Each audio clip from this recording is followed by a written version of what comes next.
Hello and welcome to the Majlis, the weekly podcast by Radio Free Europe, Radio Liberty, focusing on Central Asia. I'm Mohammed Tahiri, your host here in Washington, D.C.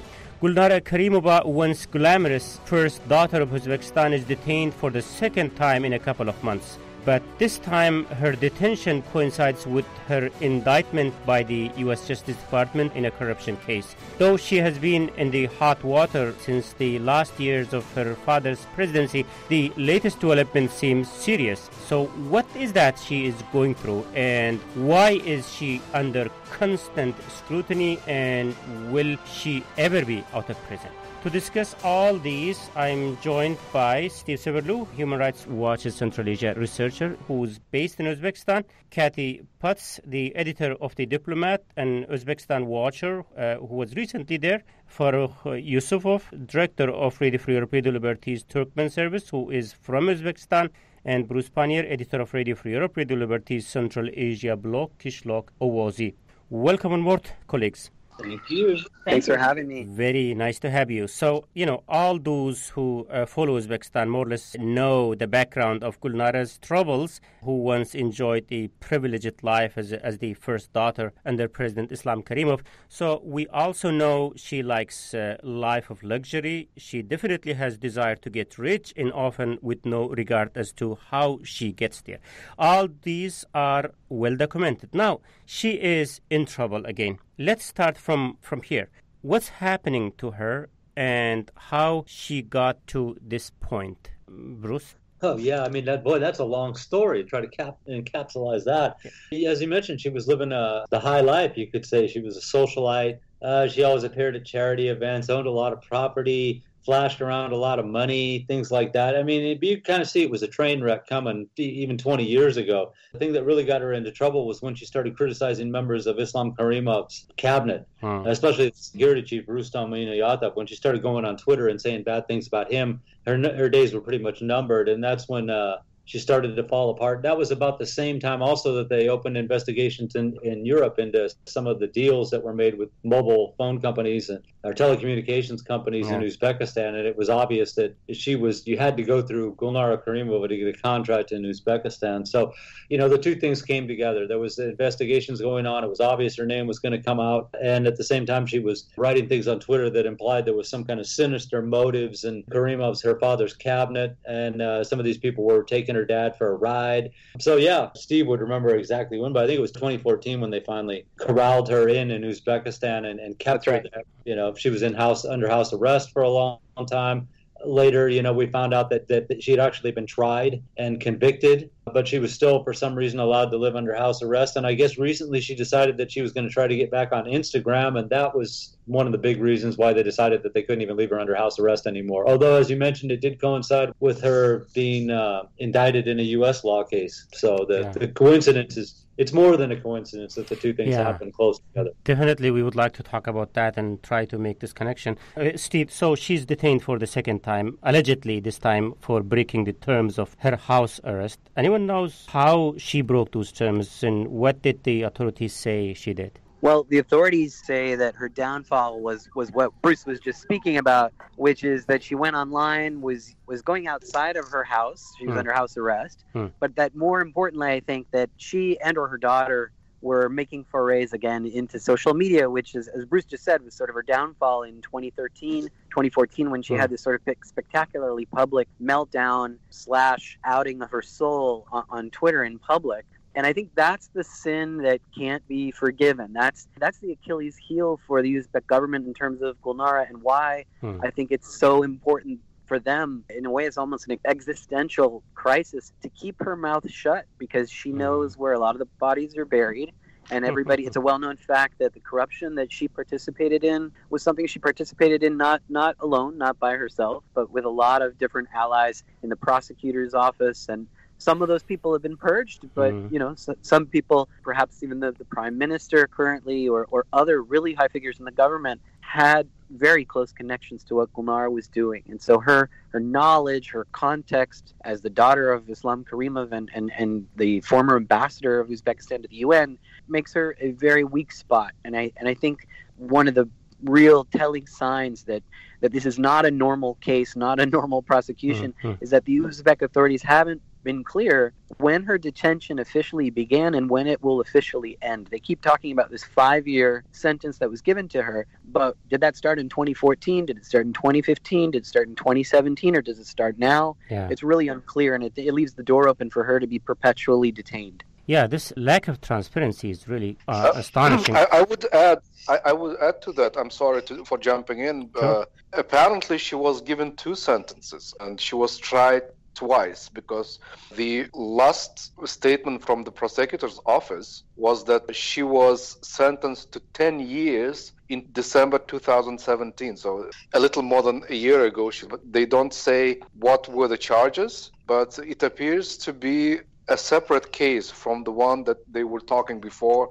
They were referring before. They were saying that in 2015 she was sentenced to 5 years, and now they're saying that in 2017 December she was sentenced to 10 years. But because there was a deal, her sentence was changed to the house arrest for about 6 months or something, with a probation period of 6 months. So we don't know if it's concurrent, if the sentence said that her punishment started in 2017 when she was arrested, when she was under house arrest, but still 10 years. And now she has been taken back to serve those 10 years, according to the official statement of the Prosecutor General's Office of Uzbekistan. So now we are talking about 5 years or 10 years. That's not clear. And we are also talking about not 1 but 2 trials.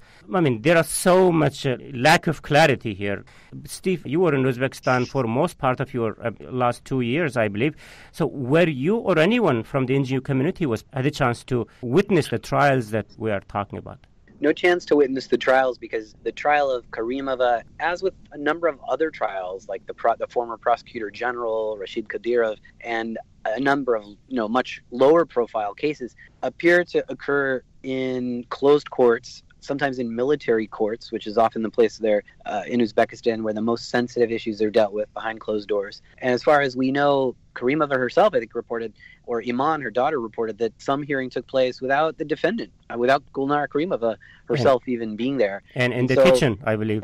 Yeah, and that raises so many questions. We know that Gulnara is reviled. We know that she's hated. We know very well how oblivious she was to the ordinary lives of Uzbeks and how much that offended, millions of Uzbeks. But at the same time, the law should apply equally to everybody, and there should be due process even for someone like Gulnara Karimova.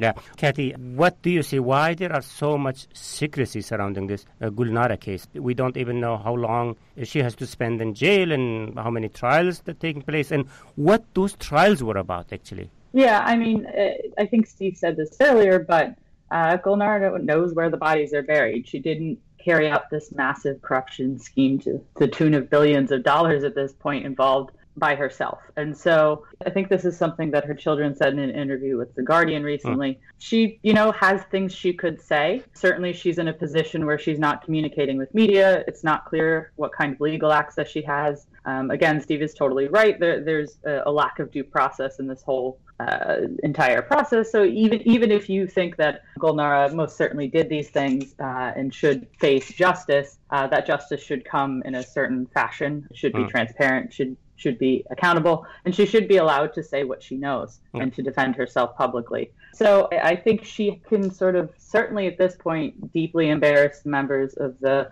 existing Uzbek regime. Back when her father was still in power, she was essentially silenced because she was a massive embarrassment. It wasn't so much that she engaged in this corruption, but that it became really, really public, and she got publicly mouthy about the administration. And so at this point, a lot of that embarrassment, I think, is still there. It would be fascinating to hear what she has to say, but we don't get to hear what she has to say. Yeah. And also, she shouldn't be the only person who was doing this on her own.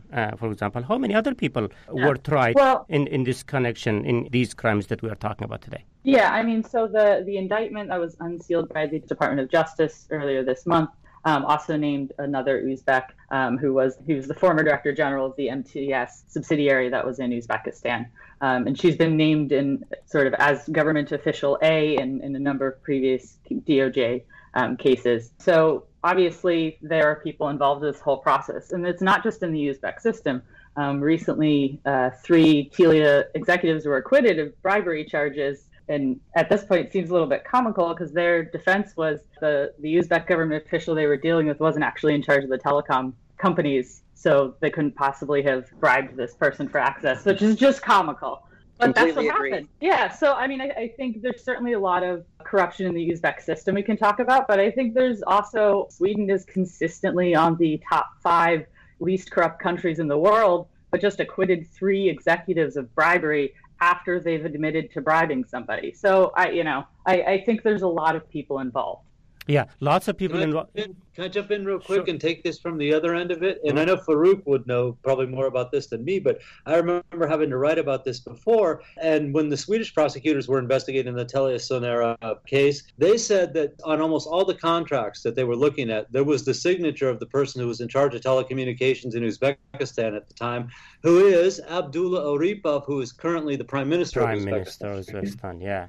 Yeah, the actors who are based in Europe or outside of Uzbekistan, somehow you can find them and talk about them and put them in fair trial process. But talking from Uzbekistan, on the ground, Gulnara shouldn't be the only person, right, dealing with all these corrupt activities. Is there anyone locally in Uzbekistan who tried in these corruption cases involving telecommunication deals that Gulnara is charged of? Well, back when this first started, there was apparently a very dramatic raid of Gulnara's villa, where she lived with her boyfriend at the time, a producer who was apparently detained, and also her assistant, Gayane Avakyan, who had been, according to many, her right hand. But there's very little transparency. That trial was closed, and we'll never know, or at least right now we don't know, the extent to which these folks that worked with Gulnara were willing participants. Of course, it's hard to refuse. She makes you an offer you can't refuse. When it's the daughter of the president coming to you and saying, do this for me, not exactly clear, how much free will was involved. But we know a lot of stories of young, talented, English-speaking, educated, sophisticated Uzbeks that Karimova would approach. And then she would say, I want you to go to Europe, and I want you to create a bank account in your name, or we'll register a company in your name, like Takilant Incorporated, and we're going to have the bribes or the money deposited into that account in Geneva or Gibraltar or wherever it was. And so some of those people have been arrested. Begzod Akhmedov, who Katie was just mentioning, was named in the indictment or the announcement by the Department of Justice, is actually in Russia, as far as we understand. So he's a major player here as well. But again, this is all happening in a very closed system, and we don't really know what lawyers they're being provided or how those people are able to defend themselves. And what she is accused of in local hearings, any idea about that? I mean, is it any different than what came out from the Justice Department's indictment? From my understanding, it's far less specific. So the DOJ's indictment is really specific about what it is that they're accusing her of doing. Uzbek Prosecutor General, I think, is a little bit less specific about what she's been accused of. If I may, I'm not very specific, but in general terms, the first ever statement about what she was accused of was, I think, in 2015 when Islam Karimov was still around. She was accused of setting up the organized crime group. That's one. The second accusation was that she embezzled, all in all, $1 billion, which was the damage that she affected to the government of Uzbekistan, or Uzbekistan as a country. And the latest statement by the prosecutor's office didn't specify what was she tried for. Second time in December of 2017. But those accusations, I would speculate, that stem from the crimes that she was already suspected of, like taking bribes, abusing her position, and in the beginning, she is also related to the crimes that Gayana Avakyan and Rustam Madomarov were convicted of, and they were convicted of kidnapping. Who are they? Gayana Avakyan, her assistant, right-hand person, and her lover or civil husband, Rustam Madomarov. They were also most likely involved in all the crimes, all the corruption and extortion. But the conviction verdict that were given to them was for kidnapping of a person whose name was Nuruddin, I think. I don't remember his last name, but he also was an accountant for Gulnara's secret deals. and he disappeared at one point in 2014, and then he reappeared, and then he started accusing that Gulnara organized his kidnapping. And end of 2015, when we found out that Madumarov and Avakian were tried by the military trial, by the way, and the accusation was that they were convicted of directing military officers to kidnap a person, Nuruddin. I don't remember his last name, but his name was Nuruddin. That's very interesting and bizarre, kind of like it. Can I jump in on that one for a second, Mohammed, if that's okay? Sure, yeah. And just if you want to answer this question too, I'm wondering, I'm not really an expert on Uzbek government system, but again, can Gulnara do all these deals with two of her assistants? Is it that possible? Sure, I can try to expand a little bit on what I said earlier about that point, but I just wanted to first say that, Farrukh reminded us, well, first of all, why the Gulnara story for Uzbekistan watchers was always so important. It wasn't so much, the glitz and the glamour and the fancy outfits and the silly videos and the fashion shows, which, seemed to, on a more superficial or funny level, were of interest to the larger sort of journalistic community that never quite followed Uzbekistan in a meaningful way. What was interesting for the people that really followed Uzbekistan closely was this amazing window into corruption, into arbitrary detentions, into the human rights abuses. From my perspective, that's what made it so important for so many years. And Farrukh right now is just reminding us that prior to the telecom scandal, there's really, an earlier 10-year history of kidnappings, of things that happened. We also remember back to Coca-Cola coming into Uzbekistan in the early 2000s, and Gulnara, her former husband, there were public cases in U.S. courts in New Jersey, in Texas, that involved Gulnara, and other cases of alleged kidnapping, of roughing up people that worked for different businesses that she wanted to expropriate or acquire. And in answering your question, Mohammed, yes, that's absolutely right. It wasn't just those two people. There were a lot of people that Gulnara mobilized. She had an organization called Fund Forum, which was a sort of shadow culture ministry of Uzbekistan. And she employed a lot of, and targeted, I would say, or preyed upon some of the more talented people in the country. But there was also, she had her admirers as well, who felt that some of her sort of secular and Western-oriented approach was important for Uzbekistan. So she always garnered a lot of attention and was always incredibly controversial. But, it's just important to remember that this case goes back and affects dozens and maybe more than dozens of people over Uzbekistan's over the last 20 years, apart from the current cases that concern banks and billions of dollars abroad. And so we don't know if those dozens people are also under scrutiny on the level of Gulnara these days. Well, we do know that people were questioned, people were interrogated, some of them fled the country, but as far as people detained, I only know of the two individuals that we've mentioned in addition to Gulnara. Okay. I can add to that. In the same statement in 2015 from the Prosecutor Generals, it listed names of the people. I don't remember the names. I don't remember the exact number, but there were more than a dozen of people who were accused, according to that statement, who were accused of active membership of the organized crime group that was set up by Gulnara Karimova at the time. And that organized crime group was about what? That organized crime group was about embezzling billions of sums, of more than $1 billion from Uzbekistan, from the state of Uzbekistan.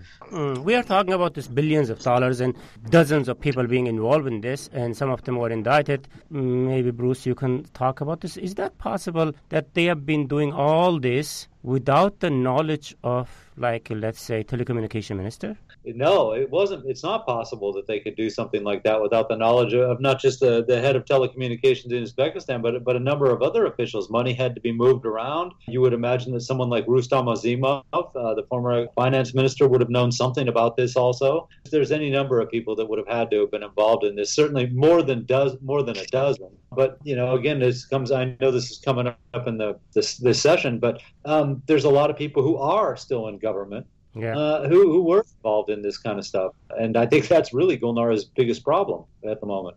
Yeah, well, thank you very much, Bruce Pannier. As I said earlier, allegations of corruption against her is proven in numerous documents. No doubt she is corrupt, but so many other people are. But why is she in trouble? Will her troubles ever go away? And will she ever be out of prison? We will continue the discussion talking about these and many other questions very shortly.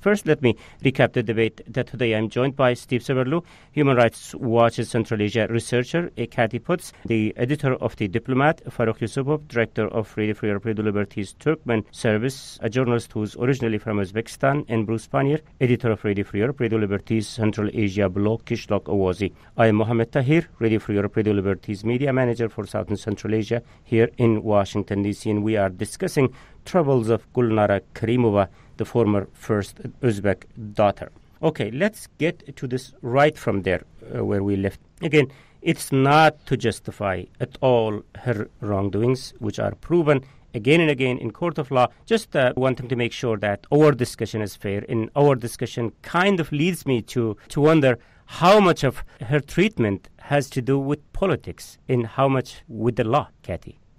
I'm glad that you mentioned and I think I said this earlier, it doesn't matter so much how reviled Gulnara is and was. She's entitled to due process under the law. And I think in this case, she clearly has not. When she sort of first disappeared into house arrest back in 2014, it was just silence. And so I think, how much that matters, I think that's important at this point, because it's hard to ensure that she is guilty of all of the things that she gets said that she did if there's no transparency into the process. Yes, we all are pretty certain that she did a lot of these things, all of these things, but there should be hard evidence to that. She should be able to defend herself publicly. And I, for one, would be very interested to hear the things that she has to say. Which also leads me to another point that actually raised by her kids in the Guardian story. And her kids say, yes, there are charges that she has to face, but there is no hope that she receives a fair trial in Uzbekistan. Steve, are they correct? I think that's right. I mean, there's one other aspect of this, which is, there's the due process that Katie just mentioned. Is important that, if the president is truly serious about making clear that Uzbekistan is changing and that reforms are serious, then of course it stands to reason you would need to ensure transparency, fairness, and due process to give people some confidence that this is not a kangaroo court process, and it's not, like, as you intimated in your question, not simply about political retribution or about keeping her mouth shut, but about actually trying her fairly. And I think that would be important for the Uzbek public to see, that everybody gets their day in court, and all the terrible things that occurred in Uzbekistan's history under her will be dealt with, will be answered for. But one other point that I just wanted to mention is that in regards to the money, and of course the money is really what's animating so many actors here. We have hundreds of millions of dollars in Swiss bank accounts, which the Swiss government is now considering what to do with. And they're going to repatriate at least a good sum of this money, or maybe all of it, back to Uzbekistan. And the human rights communities, civil society organizations are saying that they have to be really careful and ensure that those ill-gotten gains, those assets, are actually given to the Uzbek people and not to the government, and that there should be safeguards on how that process occurs to ensure that there aren't future corrupt actions taken in the future, and make sure that that money is monitored and tracked and subjected to safeguards. So that's another part of this, that the Uzbek government has an opportunity to shape in a meaningful way going forward. Yeah, talking from the legal terms, Steve, the money that still is in the Swiss or some other international banks, can they do anything with that before knowing what Gulnara did or what she has to say in response to what she's being alleged of doing? There is no fair trial that has taken place so far, so we don't really know her account of the story. And before knowing that, how can a Swiss bank act on those money? Well, the government would respond by saying that they have allowed Swiss prosecutors to visit Tashkent on a few occasions. And they've also allowed Gulnara's attorney, I think his name is Gregoire Manjat, to come and be present for some of those interrogations and or questioning sessions. But, we haven't seen it in a Swiss court, which is, of course, what her son, Islam Karimov Jr., is calling for, is that she be allowed to go to Switzerland, that she's allowed out of the country and that she would submit herself to the court, to something there. Would you recommend that to happen? I don't know if we would take that position. I think, first of all, we want to see basic due process in Uzbekistan to start with. There needs to be clarity about the circumstances of her detention and, some process established where the trial is open to the public. Okay. Bruce, you know that country, so is a trial like that transparent, fair? Is anything like that possible at the moment, especially involving Gulnara in Uzbekistan? It would be something new, that's for sure. I don't remember seeing anything like that before, so I'm skeptical, especially in this case. Yeah, there are lots of things to talk about, but I know some of us wants to leave. So which also leads me to a kind of final question, actually a couple of final questions. So in these circumstances, will she ever be out of jail? She will be out of prison, or she will be left alone only when what she knows will not pose a threat to any regime anymore in Uzbekistan. I also want to add that, will she get a fair trial? I have a question. Did anyone in Uzbekistan receive a fair trial in the last 28 years since Uzbekistan became independent? She would be probably the first one if she ever received a fair trial. This circumstance that she was under house arrest in the last 6 months or so shows that how silly she is, how out of touch she was, because it appears that the government of Uzbekistan, or people who are trying to get hold of her fortunes outside the country, how they tricked her into this. Because from what her daughter is revealing, some of the details of the deal between Gulnara and the authorities shows that she is so out of touch. Because according to what her daughter says again, one of the deals was that she would be allowed to keep $100 million. Can you believe that anyone would allow her to keep $100 million? And she was also told that she would be home from 10 p.m. until 10 a.m. for only about 6 months. And the only thing she would have to do would not go onto social media and say anything. I'm sorry to be so pessimistic about her prospects, but I would be very surprised that if she was out ever again in the foreseeable future. Oh, Katie, maybe you. What's your thinking? Whether she will ever be able to see the sunlight after this case? I think Farouk is absolutely right. I would be extremely surprised if she was let out of prison or let out of house arrest at the very least. The Uzbek government's interest is in her not being able to say anything to anybody that will just put mud on the faces of everyone involved. And in order to accomplish that, she's going to have to stay in jail. And so I would be very surprised. Obviously, I think she's entitled to a fair trial. I also don't think that is something that is conceivable. Obviously, I would like it to happen. It would be great, but we would all be very, very shocked. So, yeah, I don't think she'll be out of jail anytime soon. Okay. Yeah, I agree with what's been said, but I'd say one of the things that the Uzbek government has to balance in this equation is the damage to its reputation of these continuing stories of this ongoing detention, which is occurring in a way that is quite scandalous, shameful, farcical. And I think, one could also conceive of a scenario where the more damaging aspects of what Gulnara knows drip out or leak out over time and are sort of dealt with. And at the same time, in a parallel way, as often happens in Uzbek politics, that some agreements are made, some arrangements or understandings are reached between powerful entities and players where, they may eventually get to a point where they say, okay, you'll have your life in your dacha somewhere in Tashkent, just stay quiet. And, I could conceive of something like that happening. I think what the family and what the son, Gulnara's son, wants to see happen is her coming to London, her setting up a new life, and her, embarking on a whole new career. And that's obviously not what I think the government wants. Yeah. But that may change over time. It's hard to speculate. Yeah, and that's a distant story, definitely, that she again comes back and gets back her glamorous life outside of the country. But to talk about this little bit in a different equation here, so without letting her, at least to share what she thinks her story is publicly. How can also Uzbek authorities come clean with this? Steve, you are our law expert. I think, one of the aspects that we focused on less in this discussion, but is really important to as a takeaway for me, is, again, the money and how it is dealt with. Because I think the Uzbek government, we all agree that it's unlikely there will be due process or fairness in a trial.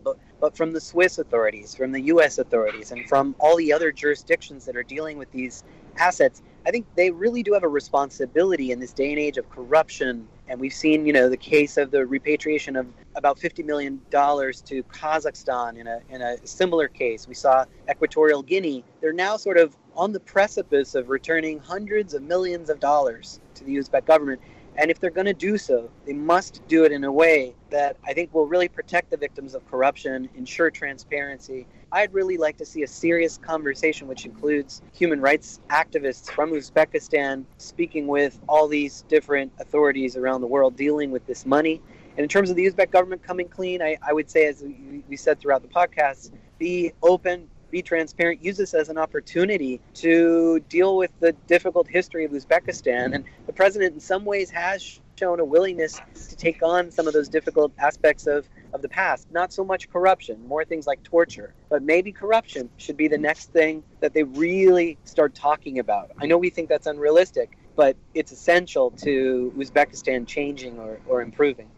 Okay. If I could just jump in, Sure. Following on that, Steve mentioned sort of millions that are being frozen in Swiss bank accounts and bank accounts around the world. There's the DOJ says there's about 850 million held in bank accounts that they've frozen. That dates back to 2016. And since then, sort of the Uzbek government and the U.S. government have been engaging in negotiations about how to return those funds. And every time they approach a deadline, it gets pushed back because they're still negotiating. So there's a hesitancy to just send the money back. But the process of that return, like Steve says, is extremely important. Yeah, it's important. Bruce, let's end the discussion finally with you. So how do you see this story ending? On one hand, that Gulnara gets the fair trial, and on the other hand, Uzbekistan gets this money which belongs to it. I mean, how do you see this is happening? Well, I mean, the timing of the recent indictment and the announcement of her being sent to prison, again, I look at that as more than a coincidence. There's some kind of bargaining going on here, and unfortunately, she's the bargaining chip. Where if the charges are brought against her and everyone is satisfied that she's being imprisoned somehow or another, even under the very vague Uzbek system of justice, that maybe they'll get the money back. Again, Steve even mentioned at the start, it's hard to have a lot of sympathy for her, that's for sure. But I know the Uzbek government really wants that money back. I mean, it would help. We're talking about a lot of money, and it would really help with the economic reforms that Mirziyoyev is talking up all the time. But for her personally, it's too bad they couldn't have an open trial, because I'm sure they have enough charges and evidence that they could probably put her away for 20 or 30 years easy. Unfortunately, they're never going to have that kind of open trial, and they're never going to present all the evidence. And if she ever does get out and is free to wander around again, or possibly even leave the country, I think she'd be a very old woman. Okay, great. Thank you very much. Steve, do you want to say anything about the last question that I had now? How do you see this is ending on win-win situation? Win-win situation being that Gulnara has her own fair trial, and then Uzbekistan gets the money, it belongs to it. How that could possibly happen? It's hard to see a win-win that, where Gulnara, gets what she wants and the Uzbek government gets what it wants. What she wants is like what I had in mind when I say what she wants, at least the fair trial, which is recognized by you guys and other people who monitor such kind of, trials. Well, as Bruce just said, I think there's probably ample evidence to convict her for very serious abuses, including, not just the corruption, but some of these physical acts of maybe even torture, but certainly beatings that stretch back years and years and years. And there are actually also a lot of foreign investors, which we haven't mentioned, people that came to do business in Uzbekistan over the last 20 years that dealt with the so-called the princess, as they called her. Yeah. I think it is really important. It's a reckoning moment for Uzbekistan to come clean, as you say, and to do what it will to signal that times have changed. But I believe it's going to still require the Swiss, the U.S., the French, the Latvians, everybody else involved in this case to apply really strategic pressure in their conversations with the government, saying, hey, you want the money? You're going to have to prove yourself in more ways than one, not simply by arresting people, but by really ensuring openness and transparency. Okay, terrific. Thank you, Steve Severlu, Human Rights Watch Central Asia researcher. Also, big thanks goes to Kathy Putz, the editor of The Diplomat, Farukh Yusupov, director of RFL's Turkmen service, and Bruce Pannier, editor of Radio Free Europe, Radio Liberty Central Asia blog, Kishlok Owazi. Thank you, colleagues, for your time and thoughts today. Rahman. Thank you for having us. Thank you. And this is it from me, Mohammed Tahir, host of the Majlis, Radio Free Europe, Radio Liberty Central Asia podcast. Until next week, bye-bye.